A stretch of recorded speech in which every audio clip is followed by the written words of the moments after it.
দাদা, তোমার সাথে এই সুন্দরী যুবতী মেয়েটা কে? তোর দাদি। মুরব্বী মুরব্বী, একদম ফাইজলামি করবেন না। সত্যি করে এখন তো ওই মেয়েটা কেনা তোর মা সেরা। আপনার বউ? একদম ঠিক বলছো। এই হইল আমার নতুন বউ কুলসুমা। বোমা, এই সংসারের চাবি নাকি তোমার কাছে? সংসারের চাবিটা আমরা বুঝাই দাও। একটা কথা কইলেই হইলো, উইরা ইসা দুইটা বসতেছেন তাই না? মা, খবরদার কইতাছি, এই সংসারের চাবি তুমি কারো কাছে দিবা না। চুপ থাক বেয়াদব, এইখানে বড়রা কথা কইতাছে আর তুই ছোট হয়ে নাক গলাইতেছিস কেন? হ্যাঁ, আল্লাহ, এইসব আমি কি দেখতাছি? এসব তুমি কি করতেছো? কেন নাতি তুমি দেখতেছো না তোমার দাদার গোসল করা দিতেছি? দাদি, তুমি কত সুন্দর যুবতী একটা মাইয়া, তুমি কেন এরকম একটা বুইরা খাটাসে গোসল করাইবা? খবরদার, আমার জামাইরে বুইরা খাটাস কইবা না। আমি এসব আর সহ্য করতে পারতাছি না, আমার হিংসা লাগতাছে। আমার জামাইরে আমি গোসল করে দিতেছি, তোমার হিংসা লাগে কেন? দাদি, একটা কাজ করেন না, দাদারে গোসল করাইয়া দেওয়া হইলে আমার একটু গোসল করাইয়া দেন। খবরদার, ফালতু কথা কবি না।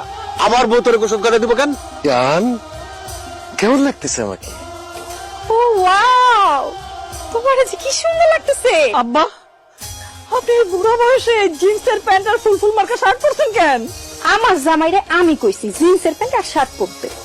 দাদি, সাইকেলে উঠেন। আমি তোমার সাইকেলে উঠবো কেন? আমি আবার যাত্রার সাইকেলে উঠি না। আর আমি হইলাম আপনার নাতি। চলেন দুজনে মিললা কুয়াশা সিনেমা হলে গিয়া একটা সিনেমা দেখে আসি। তোমার লগে আমি সিনেমা দেখতে যাবো কেন? আমার জামাই আছে, সিনেমা যদি দেখতে হয় আমি আমার জামাই লগে যাই সিনেমা দেখবো।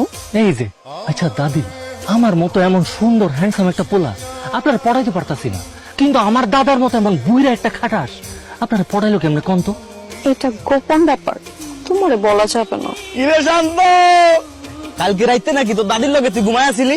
এই জালিমের বাচ্চা, আমার দাদি হইলো আমার দাদার বউ, আমার বউ তো না। আমি কেন আমার দাদির লগে ঘুমাইতে যাবো? তো একটা কাপুরুষ। কি? আমি কাপুরুষ মানে? হ্যাঁ, অবশ্যই তো একটা কাপুরুষ। আরে বেটা, তোর দাদা বুড়া মানুষ, এই বুড়া কালে আরেকটা বিয়ে করে লাইছি, অথচ তুই এখনো বিয়ে করতে পারলি না।